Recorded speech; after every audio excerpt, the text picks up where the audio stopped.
April is the cruelest month, breeding lilacs out of the dead land, mixing memory and desire, stirring dull roots with spring rain. April 15, the afternoon. People were in a good mood. It wasn't just male fans. There was men, women, children. There was a lot of families there. They were very happy. Lots of people eating chips, milling around, going into the ground, looking forward to going to watch the football match. A special match. A big match. A semi-final. I remember seeing officers on horses. I have a habit of stroking them, giving mints to them. I bumped into a friend and we were just chatting. There was a little wall where the blue outer gates are. A stream goes under it.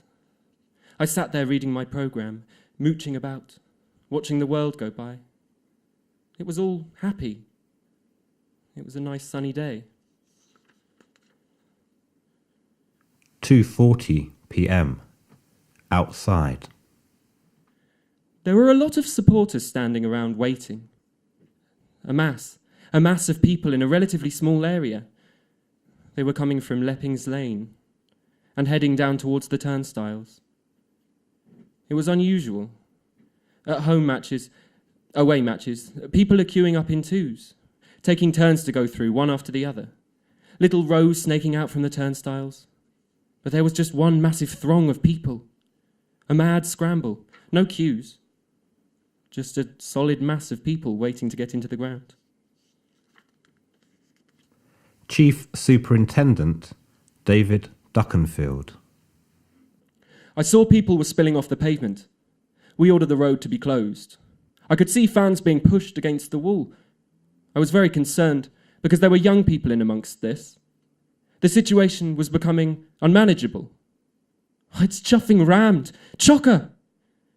A mixture of screams, involuntary noises, gasps, wheezes, noises of exasperation and desperation.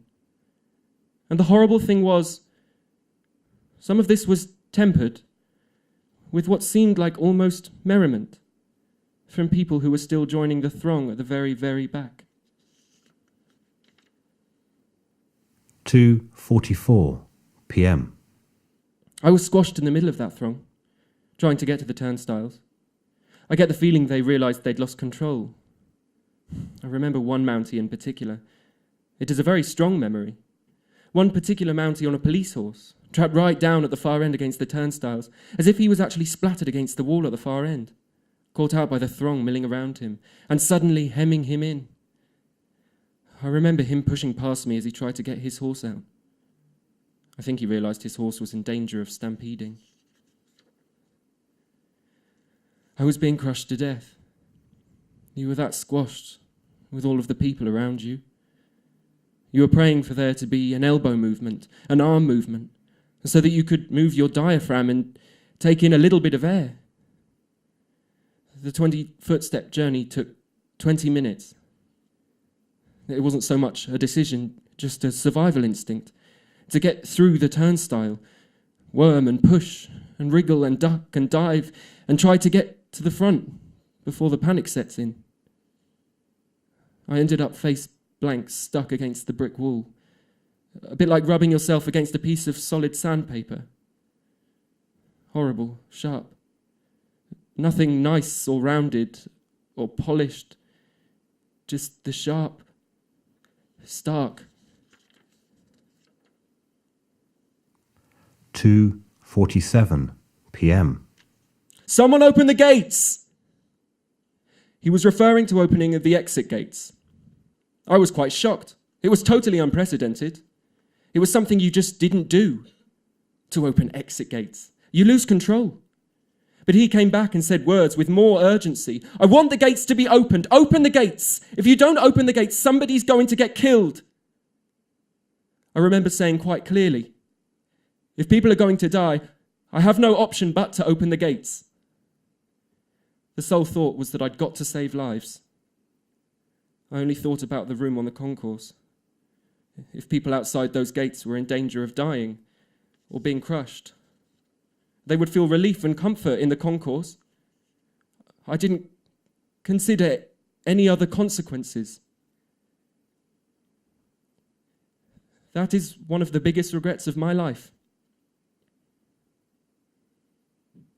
I did not foresee where fans would go when they came in through the gates. It just opened. It were like sand into an egg timer. It was the strangest thing. It just opened and stayed open. I think it must have been sanctioned. People realised it was a quicker way of getting in. There was people just walking through. Very calm, no rushing or anything. They walked through like sand into an egg timer. I wanted to buy a couple of programmes. And while I was seeing to that, they gave me the slip. There was a large London element, the London Supporters Club, and the girls were known as the London Girls. And so they would meet up with their friends. There was boys and girls involved, and having their old man around wasn't popular. The girls went off down the tunnel. I recognised a lad from Liverpool, actually came out of the tunnel, the middle, the problem tunnel, actually came out of there, and we bumped into each other, and he said, "Don't go in there, don't go in there, it's murder in there." He was coming out because it was so bad. We decided we'd see if there was another way onto the terracing. So we walked back out of the tunnel, and we spoke to a steward and asked the question, "Is there another way to get into the pens without going through the tunnel?" He pointed back down the tunnel and said, "Just go in that way. Just go back down there."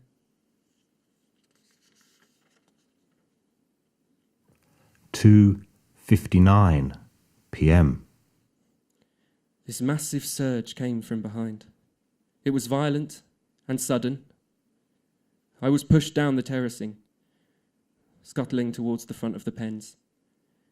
It was coming from behind me on the left, a river of people suddenly entering the terracing from the centre tunnel, pushing people already standing there forward. The scene reminded me of pictures on television in the nature programmes. Molten lava. Molten lava flowing down a hillside from a volcano, like a wave, down towards the terrace. Wave after wave coming in from behind you. There was no going back. It was unbearable. I have never felt anything like it in my life. It was hard to breathe. We knew the game had kicked off because we could see the ball rising in the air, but that was all. I wanted my big brother to help me. I was scared and I was looking for him to try and resolve the situation for me. It was a battle to try and stay on your feet, stay breathing. It was just stay on your feet, stay breathing. Don't go down. My father had his hands on the railings. I cradled him, trying to protect him from the pressure. My dad turned around to face me, and he had a look of just sheer terror on his face. I could see that. I just said to him that he would be okay. From that point, it became worse, and I was really, really concerned for my dad, for myself. Then there was a sudden surge from the back. I couldn't hang on any further with my hands, and my arms buckled, and I was twisted to the right-hand side with my back to the fencing, with bodies just pressed from all sides against me. That is the last time I had my father alive. There was like a silence. It was just an eerie sound. It probably only lasted a second or two, but it felt like a lot longer. It's hard to describe the sound. I've never heard the sound since. As it seemed to settle, people started screaming and panicking. It wasn't nice. The noise is almost impossible to describe. People screaming, people shouting for kids, people shouting to the pitch side for help. It was so hot. The smell was terrible and lingered in the air. Sweat, heat, vomit. The smell is not something I have ever smelt before, and I have never smelt it since. Is it the smell of death? I don't know. We were in the same class in school. I hadn't seen him for quite a while, since we left school. We ended up on the barrier together. It was a strange place to meet someone. We were both on the barrier, squashed up. He said to me, "When's it going to stop?" It was just getting worse and worse. He was shouting out, "Fucking hell, fucking hell." There was nothing I could do for him. He was bent very far forward over the barrier. He looked around and his face was very, very red. His eyes were very wide, distress and panic on his face. "Help me, get me back, get me off this barrier." It was right across his hips and his stomach. It was no use. There was that much pressure coming from the tunnel area behind us. I shouted, screamed for people to help, and all these hands came over him from behind and started pulling him back off the barrier as best they could. Even given the distress that people were in themselves, they were still doing everything they could to help others. He was screaming his legs were trapped. His legs were going to break. He was in a great deal of distress. I had hold of his arms. He was looking at me, and I was looking at him, and we separated. I couldn't hold on to his hand anymore.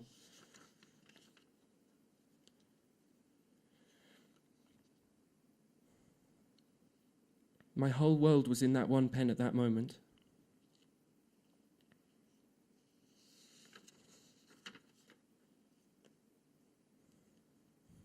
I couldn't breathe.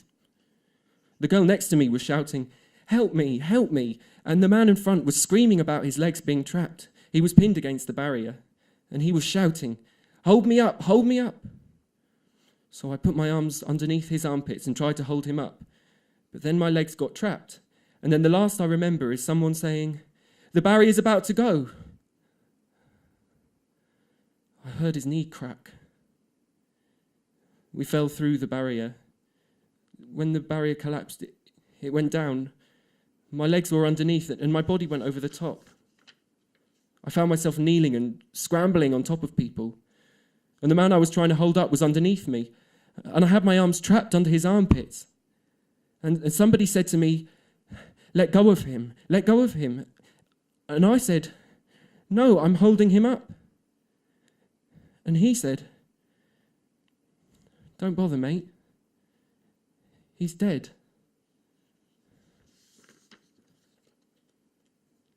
"Open the gate!" We didn't have a key to open it. We hadn't had any instructions. We turned and we tried to find out who's got a key. We were saying to the sergeant, "Who's got a key? Who's got a key? Can we open the gates?" Or some were just shouting, "Open the gate! Open the gate!" and clawing at the fencing. There was a man in front of me. He was virtually part of my body, my ribs. I was like a rag doll. I was really struggling. The pressure was enormous. It was squeezing it out of you. I was losing consciousness. I remember waking up very briefly. Somebody had got hold of me by my hair, literally pulling me up by my hair. Somebody's arm was across my throat, stopping me from breathing. My feet weren't touching the floor. I was literally hanging off this man's arm. I was trying to ask him to move his arm because his arm was choking me. I was pleading with him to move his arm, but he couldn't. He was dead.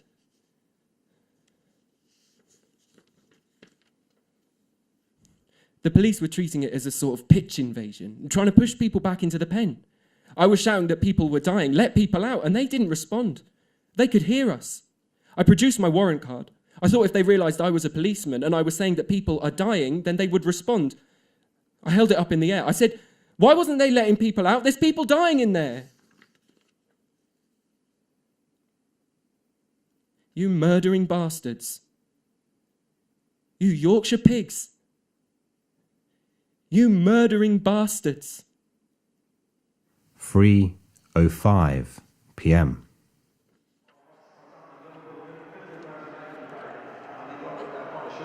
shouldn't give them that much room at the back because they've got too many good players who can use it too well. There's the corner, and the crossbar saving Nottingham Forest from Peter Beardsley's shot. Whistle's gone for a free kick, but Peter Beardsley coming so close to scoring the first goal in the cup against Steve Sutton. Nobody picked Beardsley up, but what a super volley. Keeper stranded, and the crossbar to the rescue. Chapman now for Forest. Gainer on the overlap. Ball is out, said the linesman. Roll to Liverpool. And the police are on the pitch to tell the referee to stop the proceedings because there is danger here that the crowd is going to encroach upon the pitch because of overcrowding at the back of the goal, and the referee is taking the players off the field.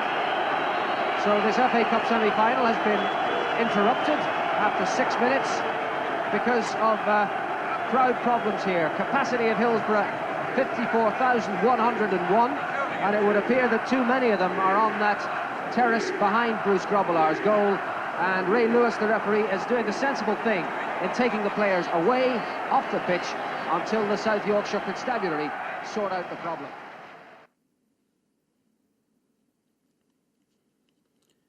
A young man came from the perimeter track behind the goal and collapsed. I remember seeing him hobbling from the back of the goal and collapsing on the pitch. And gradually, I think realisation dawned on them. It wasn't a pitch invasion. It wasn't hooliganism. There was something wrong.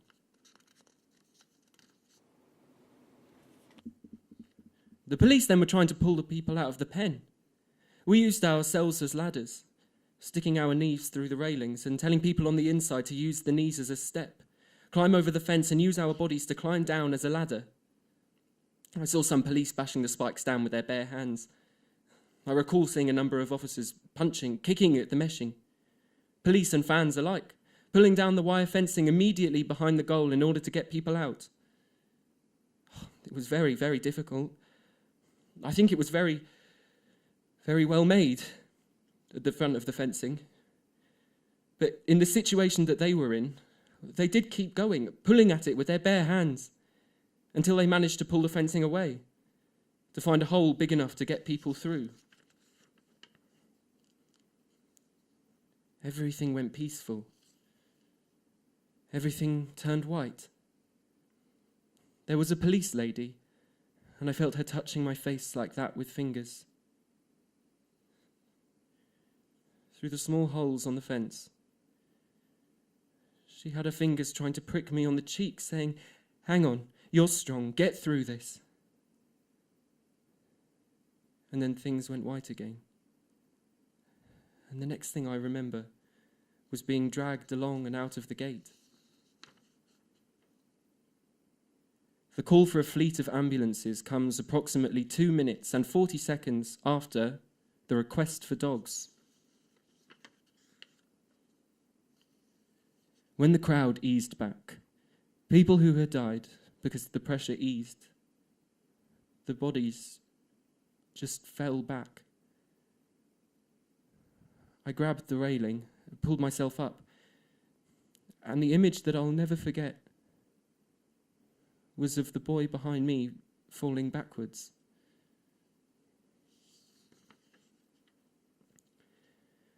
When the gate was opened, we began to pull people out. Many of them appeared to be in a panic. They were just rushing towards the open gate to try and get out. One fan was in such distress that, having got out of the pen himself, he was trying to get back in to help others. I remember that one. He kept 2 or 3 times. He kept trying to go back. I noticed a small gap. I thought, if I get in there, I have a chance. I were looking at the gap and I thought, should I go in? Shouldn't I go in? If you're going to do it, you've got to do it now. Because the longer you wait here, the worse it's going to be for them. When I dropped down the other side, I had to scramble across people's heads and shoulders. Some were conscious, some were still alive. And I were apologising. I'm saying, I'm sorry, I'm coming in to help you. Her legs were trapped by other people. They were lying across her legs, so she was lying backwards, like Jesus on the cross. Outstretched. Like Jesus on the cross. I can remember giving inflations and sticking my arm up in the air going, first aider, keep away, first aider, keep away. I turned around and saw the enormity of the situation in front of me. A pile of bodies, 4 high, intertwined, intermingled, some face up, some face down, some with vomit, some with blood coming down their nose. It was just a horrible sight. Fans were dragging billboards to try and put bodies on. The Liverpool fans were the ones trying to assist the injured people. Their priority was to get the fans onto the billboards, and they were carrying them across the pitch. There was just a mass of Liverpool fans doing the same thing. My first thought was to try to help them. We kicked down an advertising board. We kicked it down, and a police officer came over and tried to stop us. He said we'd be arrested. It was like a battlefield. Police officers in the pens were getting on with it, but I spoke to a sergeant and an inspector who were both in shock. I remember a policewoman. She was sitting down, crying. The whole thing was totally disorganised, total chaos. You didn't know who to grab because there was people everywhere. I was pulled from behind by a senior officer. I explained that I was a police officer and was trying to help. And basically he told me to fuck off.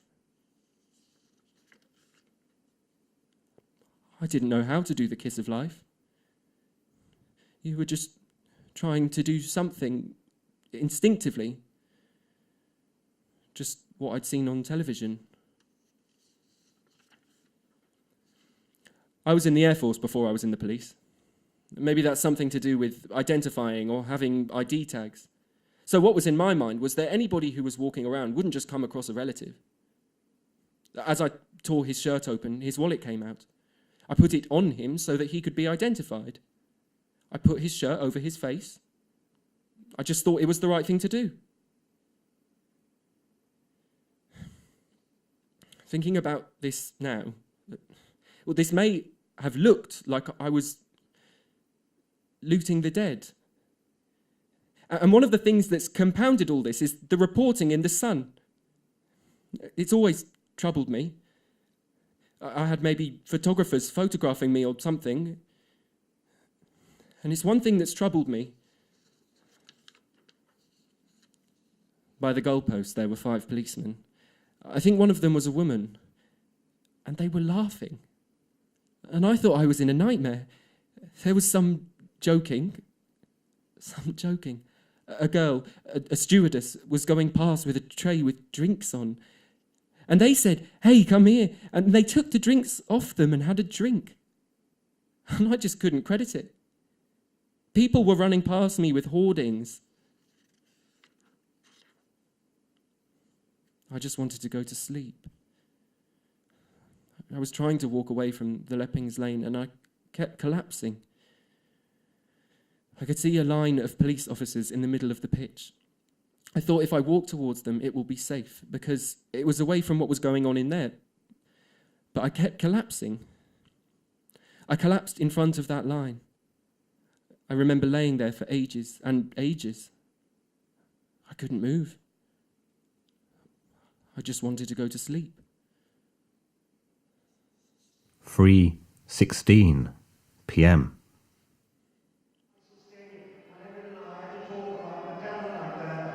I'm not suggesting for 1 second it's anything like as bad as that. We hope. But certainly the scene at the moment looks very, very serious. You may be able to hear the siren of the ambulance away to the left, but the trouble is the ambulance can't get through the crowd. And the ambulance is really inching forward, trying very, very hard to get through.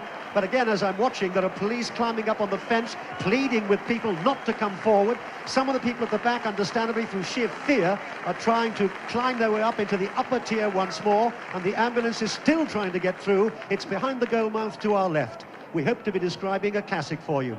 It's far from it at the moment. It looks very serious. 44 ambulances. 33 being from South Yorkshire, and 11 from neighbouring ambulance services. 44 deployed to the disaster, and 3 of them got onto the pitch. Underneath the stands there was 2 little rooms. I ended up in a gym type thing. I just wanted to find my way out. And I thought, oh, this isn't the way out. I found myself in a gym. There was people everywhere. Bodies. People had just been dumped. One person was still on a board. It was just chaos in there. A St. John's ambulance volunteer. A young lass, 14 or 15, longish blonde hair. She was crying. She was completely overwhelmed. She was a kid. I actually said to her, "You're a kid. You shouldn't be seeing this." She was left to her own devices. This kid. She was just trying to do what she could for people. She was still trying to help people, and she was crying. She was trying to help people, even though she was in shock, out of her depth. I just put my arm around her and said, "You're a kid. You should not be seeing this." What sticks in my memory is a group of people. Young men of my own age wearing replica shirts pulled over their faces to hide their faces. I can't recall whether those bodies were laying side by side or whether it was the situation that there was one body on top of another. A youth called over and said, pointing at the pile of all the bodies, "Look at him. I don't know if he's dead. I don't think he is." I looked at the body and saw that he had stopped breathing. I was of the opinion that he was dead. However, together with another police officer, I performed the kiss of life. I checked the body and believe I felt a pulse. I remained with the body, which seemed to go into some sort of spasm. After a time, I have no idea how long, a doctor ran over and looked at the youth, saying, "He's doing all right." 4:06 p.m. He was brought to me on a broken down billboard, supported by 2 other football fans. "Is there anything you can do for this boy?" He was laid there, and this police officer looked at me and went, "Oh, he's had it." I remember looking down and I thought, oh my God, it's a little boy. The first thing I did was to try and feel a pulse in his wrist. The pulse that I found was very, very feeble, but it was still there. It was still there. We made our way up the slope and into the gymnasium. We were just told, if they were dead, injured, or badly injured, to take them there. The 2 police officers who were with me said I'd actually done too much. I was to stay there with body 51. I thought it would be best to give some sort of resuscitation because he was getting greyer and further blueness was appearing around his mouth. I got down on my hands and knees and proceeded to give mouth-to-mouth resuscitation. I thought a heart massage may have helped. And I did the worst thing ever. I actually picked him up, which you're not supposed to do because he could have had a neck injury of any sort. I tried a second time.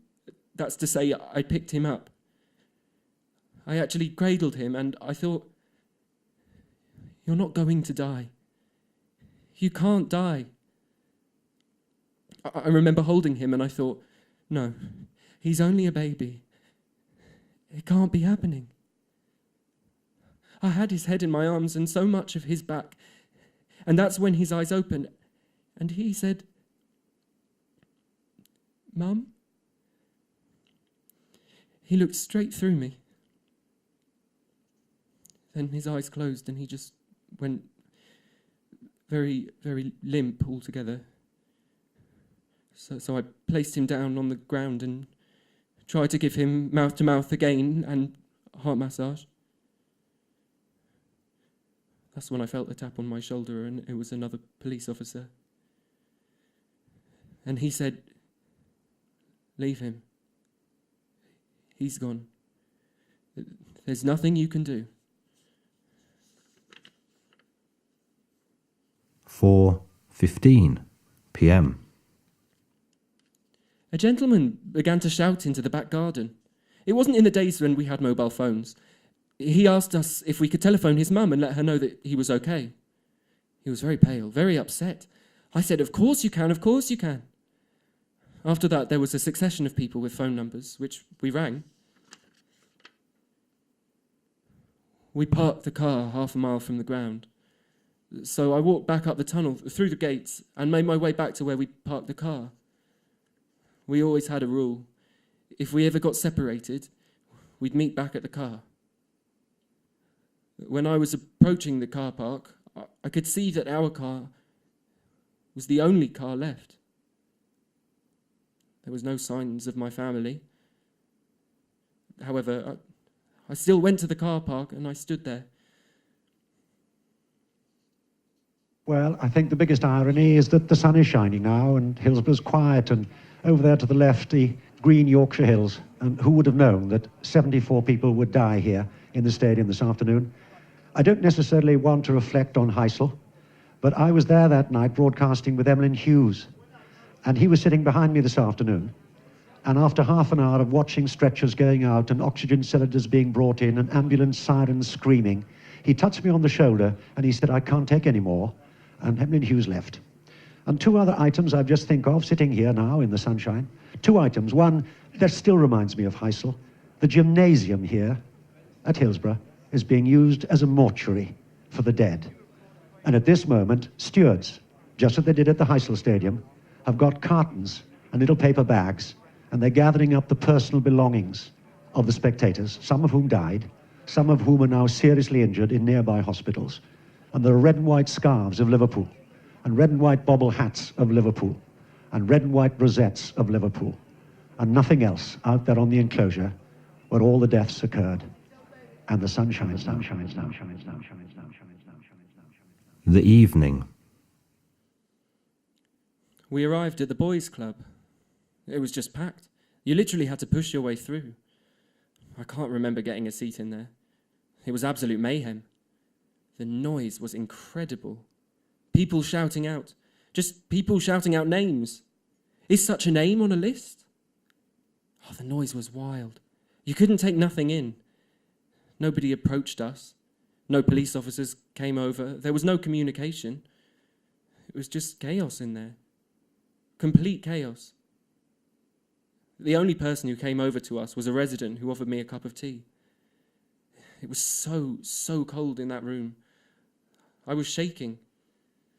The resident came over. I think she was concerned about me because I was shaking from head to toe. And she offered me a cup of tea, which I couldn't hold because I was shaking so much. She went and got me a sleeping bag. And I remember I was sat in this sleeping bag and I was trying to keep warm. And I got my arm linked through my mum's, and my mum just didn't say a word. Just didn't say one single word. Every so often they'd stand up and they'd just go, "Does anybody recognise this jumper? Does anybody recognise these trainers?" My mum just kept her head down. I can't look. I can't look. Because I think we were just so afraid that she was going to see either my brother's jumper, because we knew what he was wearing that day, or his trainers, because his clothes were his pride and joy. I remember being in this room with all these strangers. I'm witnessing these people collapsing, so traumatized at what they've just been told and what they've just found out. And then all of a sudden, to my right, there's just this massive scuffle. The media had got in. They were trying to take photos of us families. You know, there we are, so traumatized. We don't know what's happening. We're trying to find out what's happened to our loved ones, and the media have got in, trying to take photographs of us. We were taken into the main gymnasium hall. The whole place smelt of school dinners. It had been a police feeding station prior to the disaster. And I can't get out of my mind the smell of school dinners. They were basically brought out in body bags, unzipped. I went to hold his hand and kiss his forehead. We were told not to touch him. He belonged to the coroner. I said I was there when he was brought into the world, and I wanted to be there when he was going out of the world. But the police officer pulled me up roughly and said, "Sorry, he's the property of the coroner now. You can't touch him." I was distraught by that.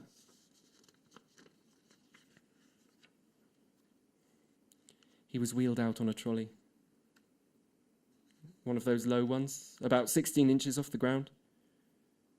His feet were sticking out. One was a barefoot and one had a trainer on. But I know he was very proud of the trainers he'd bought the week before, so I knew without seeing the face. I wanted to ring my mother. When the shroud was pulled back, again I asked, "Can I ring my mother up?" There were some questions to be asked first. The very first question asked was, what had I had to drink today? Then I was asked what he had been drinking, what time we got to the ground, did we have tickets, what time did we get in? I didn't think it was appropriate to ask about alcohol. I was shaking. I was anxious. I was crying.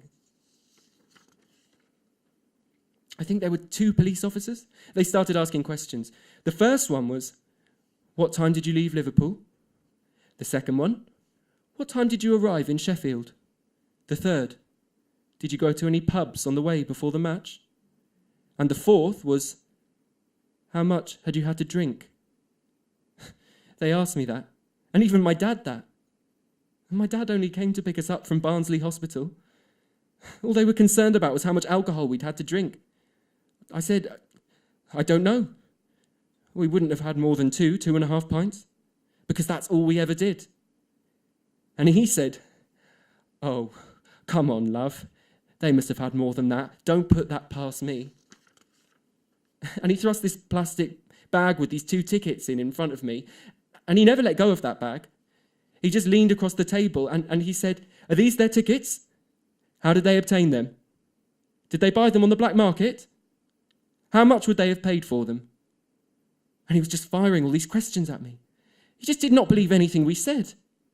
He just kept going on and on and on, and I got so upset. In the end, I just broke down.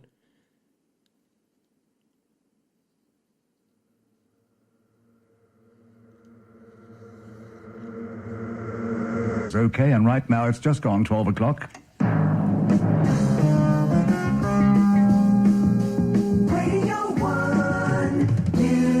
Over to the newsroom and Alan Robb. 93 people are now known to have been crushed to death and at least 200 injured during the FA Cup semi-final between Liverpool and Nottingham Forest at Sheffield Wednesday's Hillsborough ground. Most of the casualties were young men and children. There are 2 emergency telephone numbers in Sheffield and Liverpool for relatives and friends. The Sheffield number is 0742 570 800 and the number in Liverpool is 051 708 800. The first sign of trouble came a few minutes after the game had started, when hundreds of Liverpool supporters packed behind one of the goals surged towards the barriers which separated from the pitch. The Chief Constable of South Yorkshire, Peter Wright, said a gate was open because of a crush by some 3,000 to 4,000 fans. He said it wasn't clear whether this had any bearing on the tragedy. A number of Liverpool fans said afterwards they believed the trouble was caused because Nottingham Forest fans, with fewer supporters than Liverpool, were allocated the bigger end of the stadium. One of the injured Liverpool fans, Thomas Burns, spoke from his hospital bed in Sheffield's Northern General about what had happened. People were shouting for help. They were shouting to the front to open the gates, to let them be dragged out. But it seemed slow on opening the gates to get the people out, because you could see that it wasn't an ordinary crush. There was something wrong.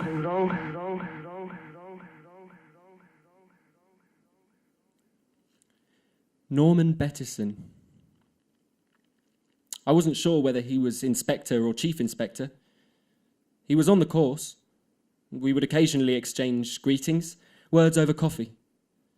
We'd go to the pub afterwards and have one pint. We went most Mondays. I went into the pub, and Norm Betterson and I got to the bar pretty much simultaneously. It was just myself and Norman. And Norman said, "I've been asked by my senior police officers to pull together the South Yorkshire police evidence for the inquiry. And we're going to try and concoct a story that all of the Liverpool fans were drunk, and that we were afraid they were going to break down the gates. So we decided to open them." I was stunned. I was just staggered. I was shocked. It was a very matter-of-fact tone. He was just relating what he'd been told to do. I got the impression that he saw it as a positive career advancement. The West Midlands Police came and took a statement. There was one particular feature of this day that they were rather keen on talking about. Alcohol. That was one of the questions I was asked, about the amount of alcohol I'd drunk, and if anybody else was drunk. That is something they were particularly keen on asking. Oh, they didn't ask me how I were or out like that. The first thing, how much had I had to drink? Did I have a ticket to get into the ground? Did I see this? Was there any fighting? Did I see anybody drunk? Have I got a ticket? Can we have your ticket? We want to confiscate. Bombarding me with questions. Had I got a ticket? Did I have out to drink? Did I see any fighting? Did I see anybody drunk? Had I got a ticket? Did I have out to drink? Did I see any fighting? Did I see anybody drunk? Had I got a ticket? Did I have out to drink? Did I see any fighting? Did I see anybody drunk?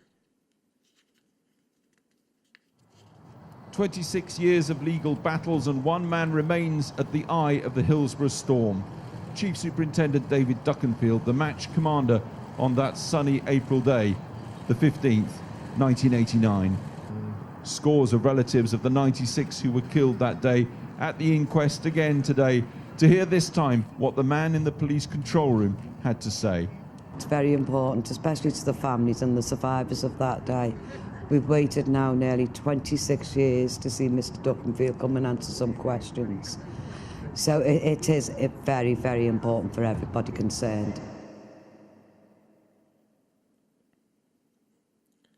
Everybody knew the truth. I said something in the order of, some fans have got in through a gate.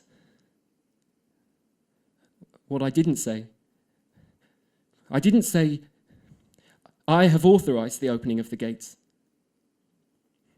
I made a dreadful mistake, not realising the consequences of what I was doing, not telling Mr. Kelly that the gates had been opened by me and that may have contributed to the disaster.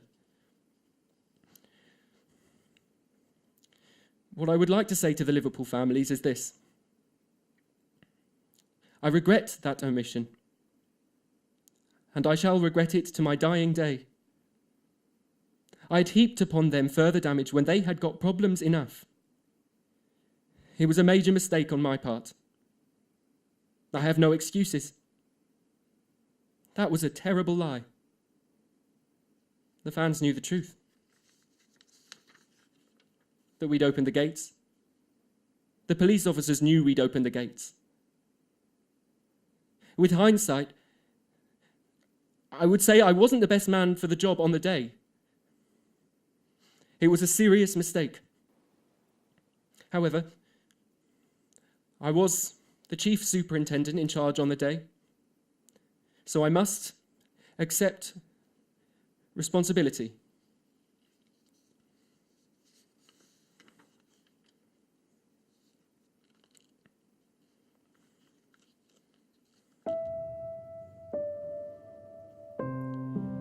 This has been the hardest thing I've ever had to write. When he was placed on my chest the moment after he was born, I put my arms around this most beautiful, precious child, and a love that I had never experienced before surged out of me for him. When he died, a part of me also died. my pain is centred on what they have missed, and what our lives would be like now had they not been killed. We shared so many happy memories. I remember little things and I find myself laughing. Now, we are left thinking about what he would have achieved. We will never know. And we are getting older. And he will not. His clothes are still hanging up in his bedroom. Every so often, Mum washes and irons them and hangs them back up. The loss of a child is one of the worst things that can happen to a loving parent. The loss of all your children is devastating. It's not that 2 is twice as bad. It's that you lose everything. The present, the future, and any purpose.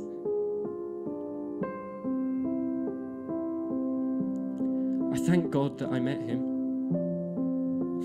loved him, and had 5 beautiful children with him. Their dad was not a hooligan, but a hard-working family man who just happened to love football. A man of great integrity who should have been safe when he went to that match that day. 96 people died that day. They lived together.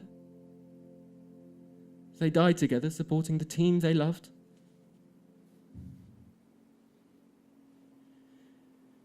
They only went to watch a game of football